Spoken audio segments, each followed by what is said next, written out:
m'entendez bien là? Léger, léger.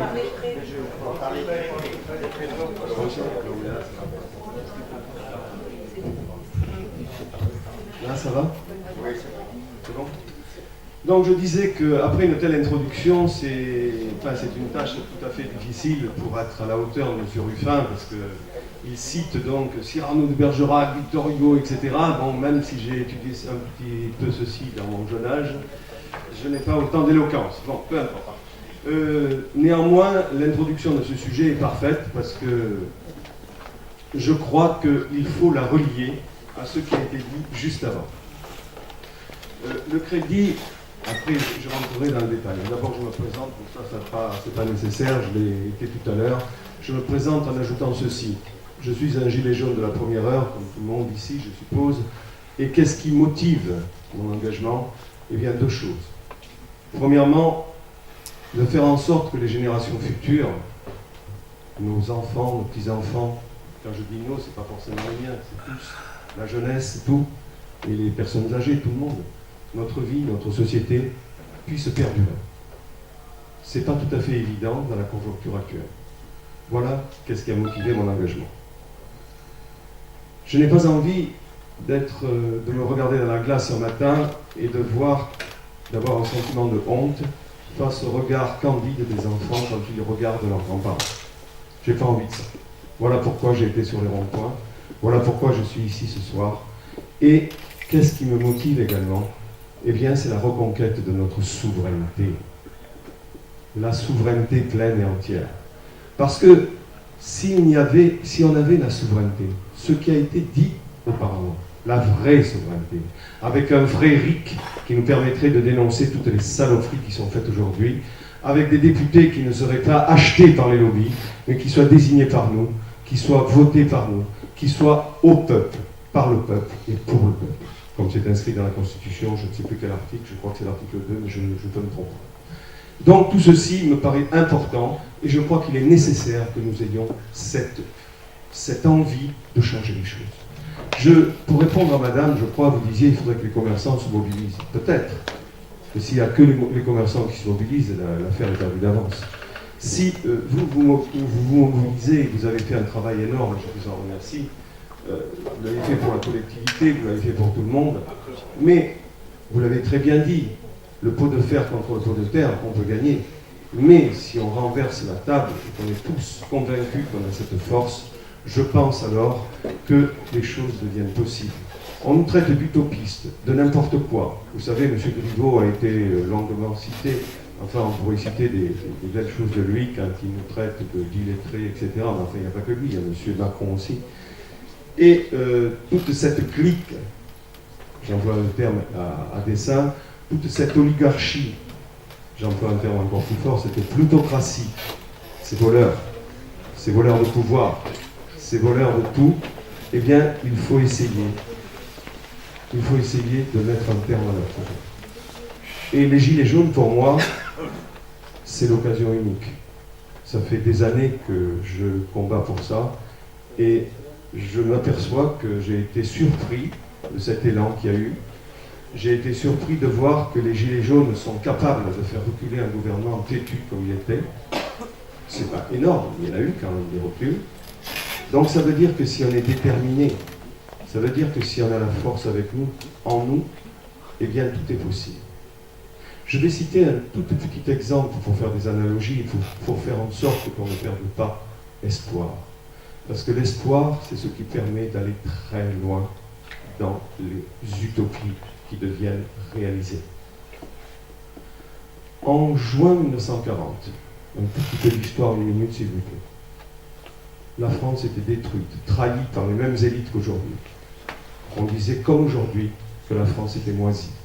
On disait comme aujourd'hui qu'il fallait aller vers l'Allemagne parce que c'était la puissance dominante du moment.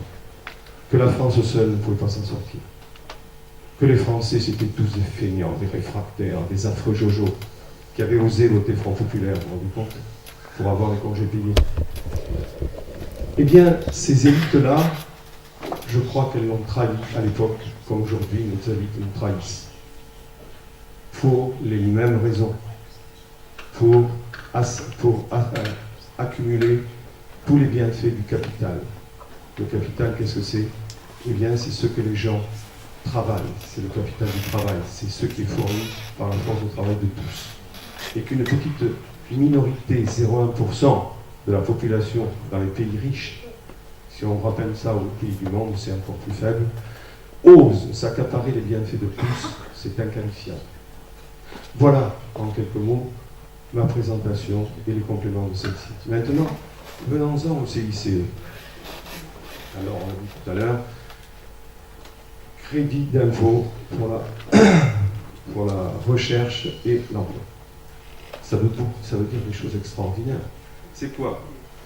Attendez, je vais lire quelques textes parce que je n'ai pas tout dans la tête, je ne suis pas un spécialiste de la question, mais c'est une question qui me passionne. Alors, je regarde le temps parce qu'il ne faut pas que ce soit trop long, sinon la dernière intervention n'aura plus que... Oh ah. Oui, d'accord. C'est bon? Alors, le CICE, comment il est créé? Eh bien, il est mis en place en 2013, sous le gouvernement de M. Hollande. Devinez qui est à l'origine du CICE?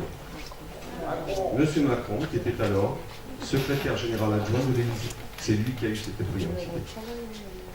Alors, on nous vend toujours, parce que la novlangue, c'est celle qui est quand même en vigueur aujourd'hui, on nous vend toujours des bienfaits. Hein.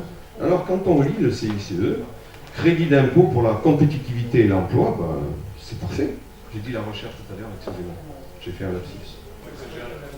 Il cessera en 2019, parce que c'était prévu qu'il soit en vigueur de 2013 à 2018, et qu'en 2019, il soit supprimé. Bah, comme l'a dit M. Ruffin, au lieu d'être supprimé, il est prolongé, et c'est doublé. Au lieu de 20 milliards par an, grossièrement, parce que je vous donnerai les chiffres exacts, mais c'est à peu près 20 milliards par an, sur 5 ans, c'est 100 milliards qu'ont récupéré les grandes entreprises, et pour une soi-disant création d'emplois d'à peu près 100 000 emplois. Mais quand on sait que M. Gattaz disait 1 million d'emplois avec le CICE, vous vous rendez compte, il faut le CICE. Parce que c'est les entreprises qui créent les richesses. Je suis d'accord, mais pas n'importe quelles entreprises. Pas les voleurs. Les voleurs, vous avez cité qui étaient ces voleurs, et ce sont eux les principaux bénéficiaires. Et ils n'ont pas à être bénéficiaires de ces crédits d'impôt. Pourquoi? Parce qu'ils n'ont pas de concurrence vis-à-vis de l'étranger, ils n'ont rien de tout ça. Et les recherches-développement de Carrefour, je ne sais pas qu'est-ce que ça peut être. Mais bon, pourquoi pas? Oui, faire du bio, mais ça c'est pareil, le bio. Hein. Bon, il y a à boire et à manger. Hein. Non, mais d'accord. Qu'on trouve des excuses à tout ce qui est mis derrière, je veux bien. Mais qu'on se prévale de ceci pour dire on fait de la recherche et développement pour Carrefour, bof. Pour moi, ce sont de vulgaires personnes qui donnent de la nourriture et autres, c'est tout. C'est très bien ce qu'ils font. Mais il ne faut pas quand même se prendre pour la cuisse de Jupiter. Oui, mais ça c'est du vol supplémentaire. Ça. Donc, dans ce sens-là, oui. Mais dans ce sens-là, nous sommes dans la novlangue complète. Alors moi, je préférerais que les vraies entreprises de recherche, ou des vraies entreprises, comme Alstom, qu'on a laissé tomber, on en parlera tout à l'heure, eh bien, elles aient pu bénéficier de ces crédits d'impôt. Mais que nenni, l'État les a laissés tomber, les a même vendus à vil prix. Et savez-vous qui a été à l'origine de cette vente frauduleuse? Monsieur Macron, qui a été nommé en 2014, comme par hasard, en juillet 2014, je crois, ministre de l'économie, en remplacement de M. Arnaud Montebourg, qui, lui, avait un projet pour s'opposer à cette vente illicite et frauduleuse. Donc le CICE, je reviens à ça, qu'est-ce que c'est? Eh bien, c'est un moyen qui consiste... Alors, je vous le décris sur le plan technique pour qu'on comprenne un peu les mécanismes vicieux. Alors je lis, excusez-moi, hein, je n'ai pas tout dans la tête, hélas. Le CICE est un instrument fiscal, vous m'entendez comme ça, qui permet à une entreprise d'obtenir un crédit d'impôt équivalent à 7% de sa masse salariale et jusqu'à 2,5% du SMIC. Alors, quand je dis 7%, c'est pas tout à fait vrai. La première année, c'était 4%, et après, c'était 6%, sauf en une année où c'est devenu 7%. Mais enfin, c'est déjà considérable. Qu'est-ce que ça veut dire? Ça veut dire qu'une entreprise, c'est applicable à toutes les entreprises sur le sol français. Toutes. Quelles sont, selon vous? Alors, on aurait pu faire quelque chose pour promouvoir le petit commerce de centre-ville. On aurait pu. On aurait pu aussi faire quelque chose pour faire des développements des artisans. Eux qui créent la vraie richesse dans le pays. Eux qui créent les emplois nécessaires dans ce pays. On aurait pu faire ça. Pas du tout. C'est vrai que les PME en profitent un peu, je vous le dirai tout à l'heure. Mais vous le voyez avec les calculs, c'est la masse salariale. Donc ils n'ont pas la masse salariale de Carrefour. Hein, c'est complètement idiot. Alors qui en profite essentiellement? Ce n'est pas non plus les entreprises de recherche où il y a... attendez, je ne vous ai peut-être pas tout dit. Voilà, 2,5% du SMIC, oui je vous l'ai dit. Hein. Ça veut dire qu'au-delà, c'est plus concerné. Donc ce sont les gens qui font des emplois rémunérés normalement, si j'ose dire. Les chercheurs, etc., ils ne peuvent pas bénéficier de ça. Donc déjà la recherche, on peut la laisser de côté. Parce que je pense que beaucoup de chercheurs sont, j'espère, je ne connais pas leur situation financière, mais j'espère qu'ils sont payés un peu plus que 2,5% du SMIC. Peut-être pas tous. En début, on est presque au SMIC. Mais enfin, bon, ça c'est les valeurs de la République bananière que vous décriviez tout à l'heure. Donc comment ça se passe? Vous voyez la masse salariale de Carrefour. Vous imaginez que c'est énorme. Hein? Eh bien, 7% de cette masse salariale, à condition que ce soit 2,5% du SMIC. Ça fait une somme considérable. Hein? Et ceci, les petits commerçants, ils n'ont pas droit. Pourquoi? Parce que, éventuellement, ils embauchent une personne, deux. Et la plupart du temps, ils s'arrangent comme ils peuvent. Déjà qu'ils ont des difficultés pour finir correctement les choses. S'ils arrivent à survivre, s'il n'y a pas des prédateurs, je doute fort qu'ils aient de la capacité pour la plupart des commerçants. Certains le font, et tant mieux. Mais d'embaucher massivement, c'est impossible. Par contre, les PME, j'en connais, avec 12, 13 employés, ils arrivent à récupérer des petites choses. Donc, ils sont contents. Mais à qui profite cette manne? Eh bien, aux grandes boîtes multinationales qui sévissent dans notre pays. Et vous l'avez très bien décrit. Les lois sont faites pour eux et par eux. Quand, par hasard, vous arrivez à mettre un coin dans le système qui le grippe une année, tout de suite, une loi. Et ça marche. Et comme c'est à vous de faire la preuve de l'exactitude de ce que vous avancez, c'est une aberration totale. Où est la justice? Il n'y en a plus là. Eh bien, autant dire qu'il faut être des vaillants combattants comme vous pour essayer de s'opposer à ces voyous. Parce qu'il faut appeler un chat dans la vie. Ce sont des voyous. Pour moi, peut-être que vous ne partagez pas mon avis, mais enfin, j'ai le micro, donc je dis pas ce que je veux, parce que c'est étayé, mais enfin, quand on le relie à tout ce qui se passe, je crois que ce sont des voyous. Donc, je me suis...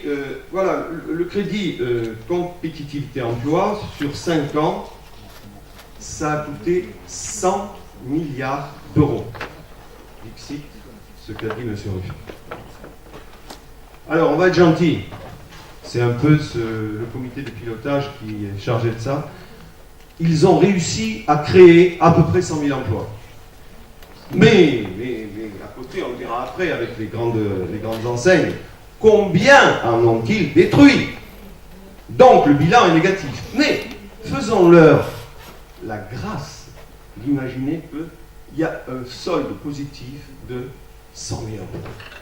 Après, on démontrera cet argument parce qu'il est fallacieux.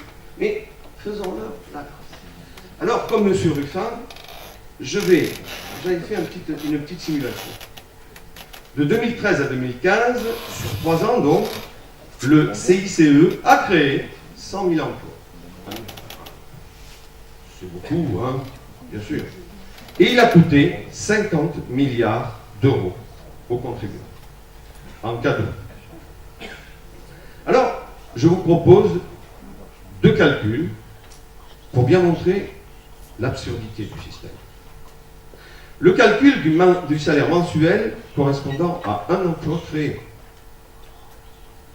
Donc, si on fait la division, 50 milliards par 100 000 sur 3 ans, on arrive à un salaire mensuel de 13 890. C'est bien, hein? Ça veut dire quoi? Ça veut dire que ces fameux emplois qu'on a créés, ils touchent 13 890. Oh, c'est merveilleux, bravo! Bravo, monsieur Macron! Puisque c'est lui qui est à l'initiative. Encore, ce n'est qu'illusion. Les emplois qui ont été créés massivement à 85%, ce sont des emplois intérim. Dans l'intérim, qui sont payés au lance-pierre. Et puis l'intérim l'année dernière, je crois qu'ils ont été évacués parce que c'était les premiers qu'il fallait licencier de partout. Donc vous voyez, quand on dit des choses, il faut relativiser tout ça. Donc, un autre calcul, c'est intéressant aussi. Et ça, monsieur le fait en part. Oui, parce que c'est finalement à peu près la même chose. Hein. Heureusement. Sinon, je serais un imposteur. Mais il y en a beaucoup des imposteurs au niveau du gouvernement, donc voilà, je me sentirais pas tout à fait seul. En fait, je ne suis pas dans leur clan. Enfin, je ne crois pas. Le nombre d'emplois créés. On part sur une base moyenne d'un emploi, on va dire normal. Pas pour un président normal, mais pour quelqu'un qui gagne normalement. Je pars sur une base de 2500 € net par mois. Ça me paraît correct. Il y a plus, il y a moins. Si tous les gens dans le pays avaient un salaire moyen, enfin un salaire de 2500 € net par mois, pas les gilets jaunes, hein, on est bien d'accord. Bon. Donc, je suis parti de cette hypothèse. Et je suis allé voir sur le site du Pôle emploi pour calculer le coût annuel d'un tel emploi, d'un tel salaire. En sachant qu'il y a non pas des charges, j'ai entendu le mot charge tout le temps, je réfute complètement ce mot-là. J'y reviendrai tout à l'heure. Le mot charge, c'est un mot, vous savez, la novlangue de Orwell, elle est faite pour discréditer notre pensée. Et quelqu'un, je ne me rappelle plus qui c'est, disait que quand on parle dans la langue de l'ennemi, on a déjà perdu. Donc si on parle dans la langue de l'ennemi, la grande finance qui nous gouverne, dont le représentant sublime, jupitérien, c'est M. Macron, eh bien, on a perdu. Donc il faut appeler un chat un chat. Les charges, ce ne sont pas des charges. Ce sont des salaires différés. Qu'est-ce que c'est qu'un salaire différé? Eh bien, admettons, pour un salaire de 2000, j'ai fait le calcul, mais je ne crois pas l'avoir ici, pour un salaire de 2500 € brut, ça revient à 3005, 3006, non, c'est l'inverse. 2500 net, ça revient à peu près à 3005, 3006, il y a 1700 € en plus, donc ça fait, voilà, vous comptez. Excusez-moi. 4002. Oui, 4200, merci. Donc ça, c'est le salaire brut. Ça veut dire que l'employeur, quand il vous emploie, il estime que votre force de travail vaut 4200 €. On est bien d'accord? Et pas 2500. Et que le Conseil national de la résistance, avec les fameux jours heureux, qui a fait en sorte que notre modèle social soit pérenne jusqu'à aujourd'hui. La sécurité sociale, c'est pas tombé du ciel.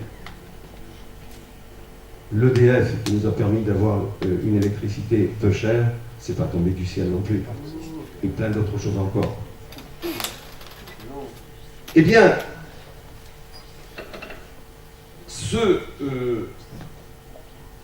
ces salaires différés, ces salaires socialisés, comme on peut dire, permettent la sécurité sociale, l'hôpital public, c'est-à-dire tout ce qu'on appelle la sécurité. Dans la sécurité sociale, il y a la santé, il y a les retraites, le chômage, et les allocations familiales qui ont été supprimées. Il y a tout ceci. J'espère ne pas être trop long, il reste un quart d'heure. Donc, ça, c'est quoi? Je vais vous citer les phrases du père de la sécurité sociale, M. Ambroise Croizat. M. Ambroise Croizat était un ouvrier, dont le père était ouvrier, dans une usine de Haute-Savoie. Et parce que il y avait le patronat qui, à l'époque, était relativement violent, ils ont été obligés de galérer comme beaucoup de gens. C'est pas une raison. Et ils savaient ce que c'était que la misère de ceux qui étaient confrontés à la maladie ou à la perte d'emploi. Donc, quand ils ont pensé cela, la sécurité sociale et toutes ces choses, les jours heureux, étaient destinés à faire en sorte que plus personne ne soit dans la misère. Que les personnes âgées puissent avoir une retraite digne, qu'ils puissent vivre dignement, que les gens puissent vivre dignement de leur emploi. Dignement, hein, c'est écrit dans le programme du Conseil national de la résistance. C'est écrit aussi la devise de la sécurité sociale, qu'est-ce que c'est? Et ça, je vous demande de la méditer, de la faire partager. C'est très très important. Parce que le CICE 2019, il a pour objectif de détruire la sécurité sociale. Je vous l'expliquerai tout à l'heure. Donc, la sécurité sociale, qu'est-ce que c'était? C'est aussi écrit dans la Constitution de 46, oui, ce que tu dis. C'est ça, oui, oui, tout à fait. Article 11. Et il est resté dans le préambule de la Constitution de 58, si vous le... C'est ça. C'est-à-dire que, merci beaucoup, chacun doit se soigner selon ses besoins et cotiser selon ses moyens. C'est une philosophie, c'est de l'humanisme pur. Est-ce que vous croyez qu'aujourd'hui, le penchant ultralibéral qui prend ce gouvernement, quand il va supprimer la sécurité sociale et transférer ça aux assurances privées, ce sera cela pour demain, pour nous, pour vos enfants, petits-enfants? Vous savez, quand dans certains pays ceci est appliqué, je prends les États-Unis, le Canada, la Nouvelle-Zélande, les pays anglo-saxons, sauf l'Angleterre parce qu'ils ont gardé un truc assez correct. Mais aux États-Unis, la vague ultralibérale est venue. Et imaginez que vous tombiez malade, comme ça, un problème dans la rue. Il y a, comme ici, des gens qui viennent vous chercher, hein, des ambulanciers. Et ici, quand les ambulanciers viennent vous chercher, qu'est-ce qu'ils font? Ils vous amènent à l'hôpital. C'est gratuit l'hôpital, non? Là-bas, comme ce sont les sociétés d'assurance, et vous êtes assuré en fonction d'un certain nombre de critères qui ne sont pas tout à fait humanistes, c'est pas la peine, on ne va pas rentrer dans le détail, eh bien la première chose qu'ils font, ils regardent, premièrement si vous êtes bien assuré, et si votre compte en banque est conséquent. À ce moment-là, et on vous dirige vers une clinique privée qui peut te soigner efficacement. Sinon, vous vous amène à l'hôpital public qu'on pourrait assimiler à ce qu'on appelle l'hospice public. Donc voilà ce qui nous attend si nous ne sommes pas conscients des problèmes, si nous ne sommes pas conscients des enjeux. Je pense que être gilet jaune, c'est ça, c'est protéger les générations à venir. Voilà. Donc, quand je vous disais, ceci c'est pour le salaire différé, plutôt que des charges. Donc, si on regarde le nombre d'emplois créés avec 2 500 € net par mois, 50 000 € par an, charge, tout compris, excusez-moi. Si on fait la petite division pour trouver le nombre d'emplois créés, en 3 ans, puisque c'était de 2013 à 2015, on trouve 1 million de postes. 1 million de postes. En 3 ans. Sur le CIC, je sais tout. Sur le CIC, je sais tout. Après, je vais vous parler de toutes les trucs qui fuient, vous savez, les paradis fiscaux. Et d'ailleurs, M. Ruffin en parle.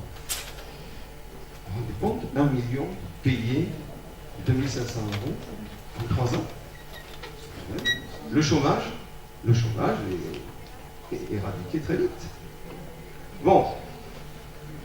Alors, je reviens juste pour compléter ceci, les différentes années. Oh, quoique. Non, c'est peut-être pas la peine parce que j'ai pas beaucoup de temps, je ne pourrais pas m'attarder là-dessus. Peut-être parler du CICE.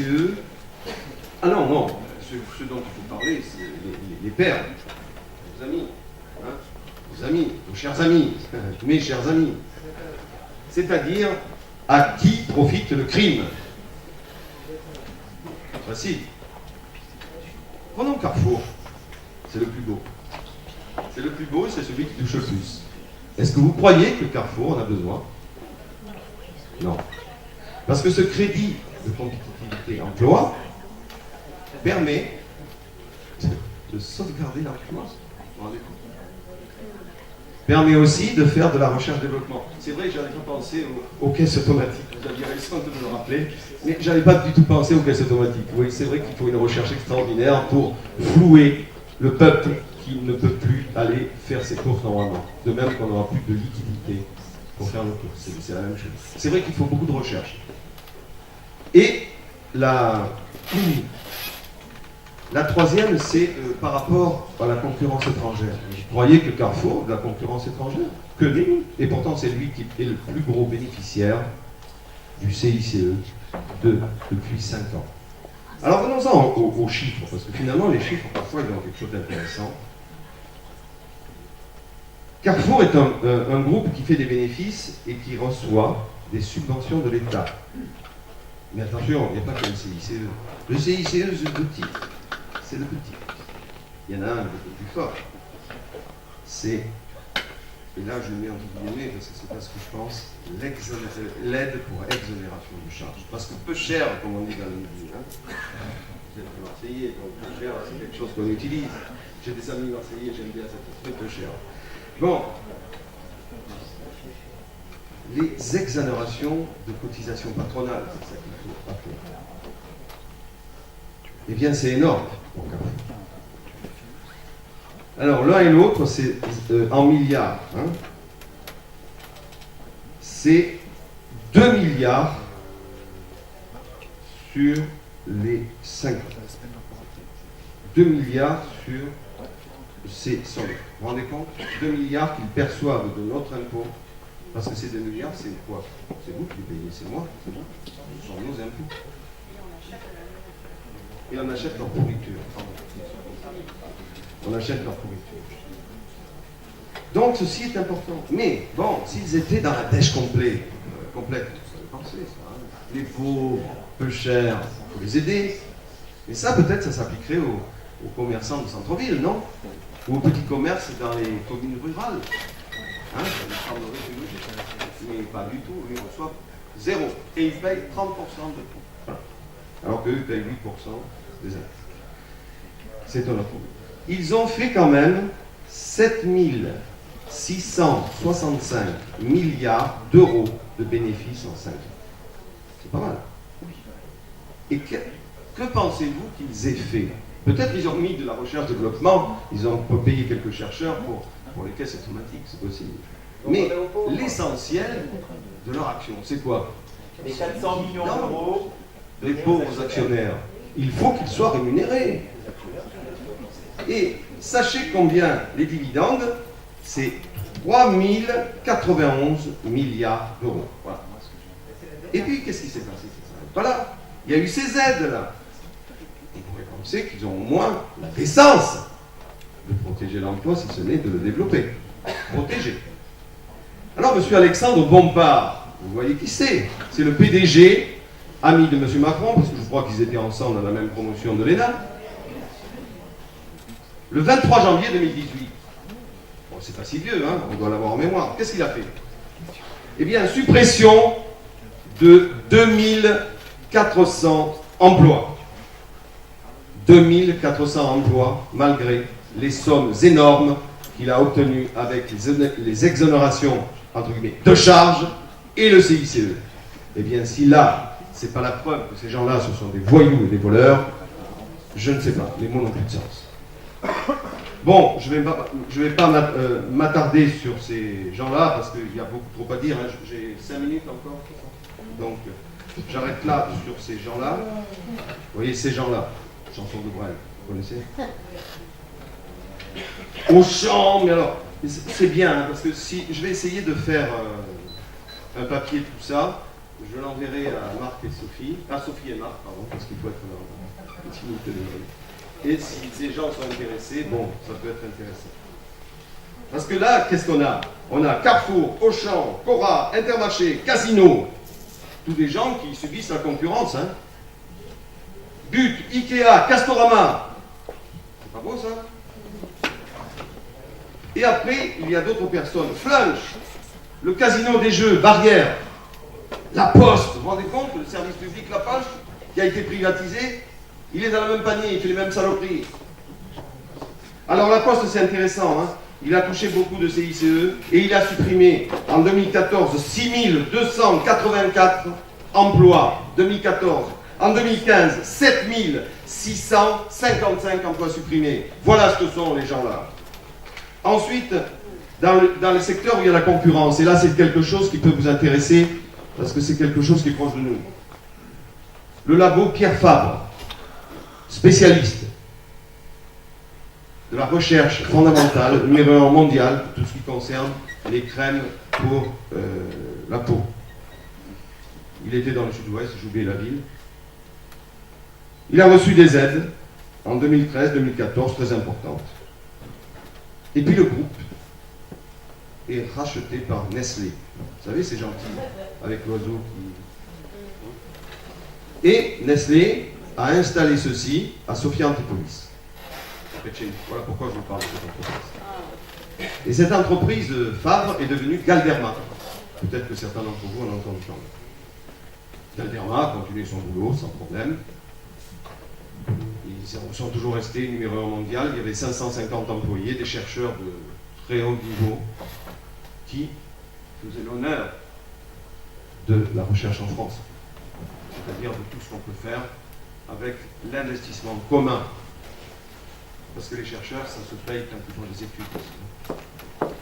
Donc c'est les impôts de tous qui le payent.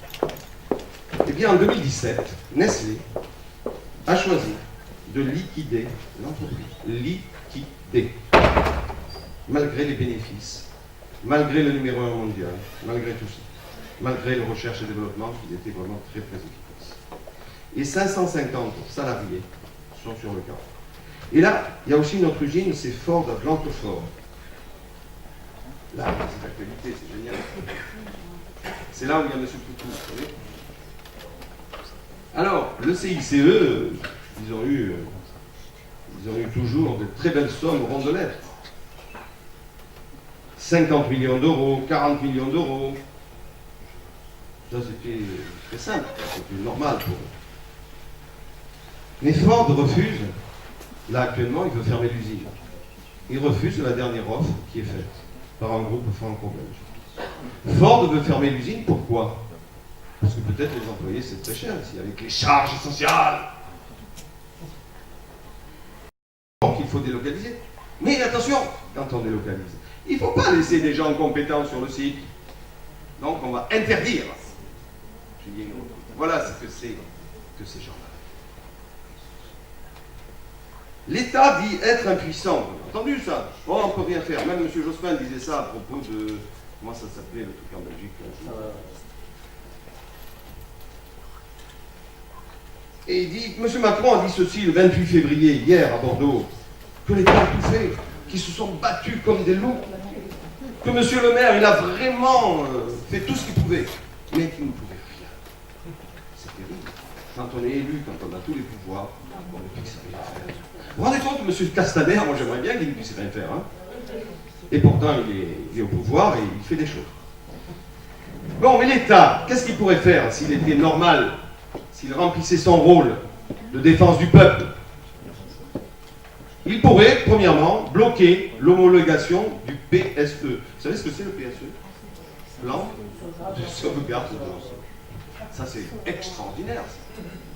Ça veut dire qu'on a licencié massivement et on dit qu'on va sauvegarder les emplois. Mais vous vous rendez compte, la novlangue jusque-là, c'est une honte qu'on accepte ce genre de langage. L'État peut aussi réquisitionner, reprendre l'usine et nationaliser. Il a tout à fait le droit quand c'est comme ça, puisqu'elle faisait des bénéfices. Et puis, il peut renforcer la loi Florange, 2014, où, à ce moment-là, qu'est-ce qu'on faisait? Eh bien, quand un voyou comme ArcelorMittal a fait les mêmes choses à Florange, eh bien, on a fait une loi pour les obliger à retrouver un repreneur et à faire vraiment des offres de reprise. Et puis l'État pourrait faire quelque chose qui est élémentaire. Si demain vous accueillez quelqu'un chez vous, vous savez qu'il vous a volé 1 million d'euros, vous allez le laisser tranquille? Peut-être, hein, peut-être. Mais en général, vous allez vous taper sur l'épaule et dire, mon coco, tu as trouvé ça et peut-être que je ne suis pas tout à fait d'accord avec toi. Eh bien non, l'État ne fait pas ça. L'État ne peut pas faire ça. L'État ne peut pas récupérer l'argent qu'il a donné frauduleusement, qu'il a donné aux gens qui frauduleusement ont licencié. On ne peut pas. Voilà. Bon, je crois qu'il y a encore beaucoup de choses à dire, mais j'ai écoulé mon temps de parole. Merci beaucoup.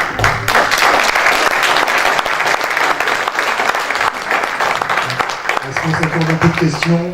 Est-ce qu'il y a des questions face à tout ça? On est très court. On va être très vite et uniquement des questions, les exposés ayant déjà été faits, on va rester sur les questions si vous voulez bien. J'ai vécu la fermeture de Galderma. J'ai accompagné dans le mouvement les salariés, j'y travaillais pas. Et bon, il n'y a pas 550 salariés sur le carreau, il y en a quand même qui sont arrivés à être reprises par d'autres boîtes. Ouais. Et, mais bon, ça a été géré par la direction, il y a eu du mépris, enfin ça a été catastrophique, quoi. Voilà. Après, aujourd'hui, il y en a beaucoup qui ont trouvé du travail, peut-être 150 sur le carreau, je n'ai pas les chiffres exacts. C'est la majorité qui est sur la carreau. Ouais, je ne sais pas les chiffres que j'ai. Ça, c'est le premier point. Deuxième point, moi je fais partie d'une société qui, grâce au mouvement des Gilets jaunes, va verser 5 600 000 € à ses salariés. Et croyez-moi que je ferai le tour de mes collègues de travail pour savoir combien, sur la prime qu'ils vont recevoir d'ici fin mars, ils comptent reverser au mouvement des Gilets jaunes. Et je leur inviterai à participer à l'association qui va peut-être être créée. Voilà. Je ne les ai pas vus sur les ronds-points, mes collègues. Peut-être qu'ils étaient sur d'autres ronds-points, moi je suis plutôt sur Mougins. Mais en tout cas, je poserai la question à certains parce que je suis sûr qu'ils toucheront leur prime. Moi, j'en toucherai aussi une. Hein, je crois qu'ils nous ont 10 dans les 400 € à peu près, net d'impôt, je crois. Et donc, je compte bien aussi reverser une partie de cette prime dans la caisse du rond-point de Mougins. Mais je poserai aussi la question à mes collègues. Voilà. Bravo. Merci à vous.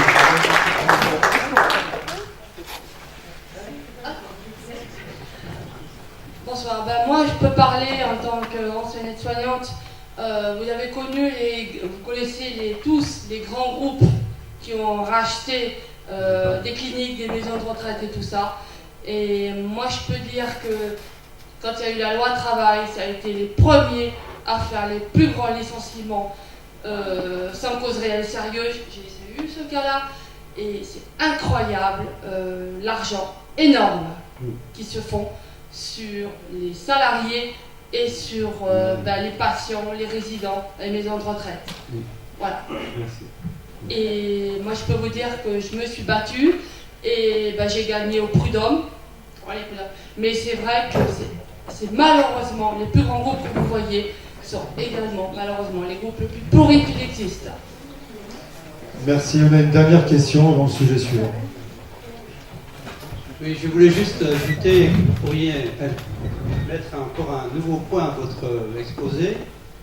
C'est que souvent, ces grands groupes que vous citez ont eu du CICE pour conquérir des nouveaux marchés. Et, oui, vous pourriez ajouter un point à votre exposé, c'est que tous ces grands groupes qui ont bénéficié du CICE, dans le but de conquérir de nouveaux marchés, ce qui est prévu dans ce dispositif, eh bien, ce sont des groupes qui possèdent aussi, dans des paradis fiscaux, de nombreuses filiales. C'est curieux. J'avais l'intention d'en passer. Alors, juste pour répondre un peu à votre question, on a les 6 milliards d'euros, hein, non, les 10 milliards d'euros que M. Macron a promis par rapport aux Gilets jaunes, c'est ça dont vous parlez?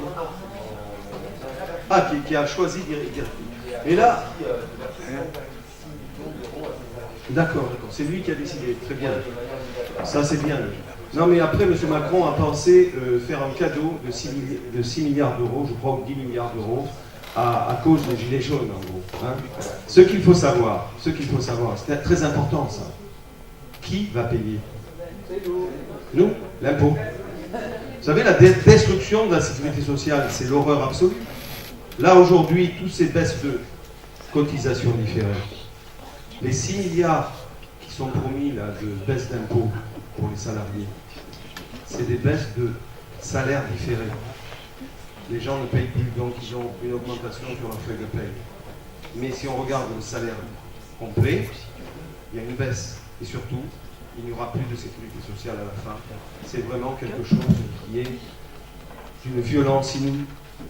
La suppression des services publics, la suppression de la sécurité sociale, tout ceci pour l'instant, dans cette période transitoire, il faut faire semblant encore que la sécurité sociale existe. Et qu'est-ce qui se passe au bout? Eh bien, c'est nous qui allons payer, donc ce ne sera pas pérenne. Vous comprenez? Voilà, je m'arrête là. Excusez-moi. Merci beaucoup. Merci.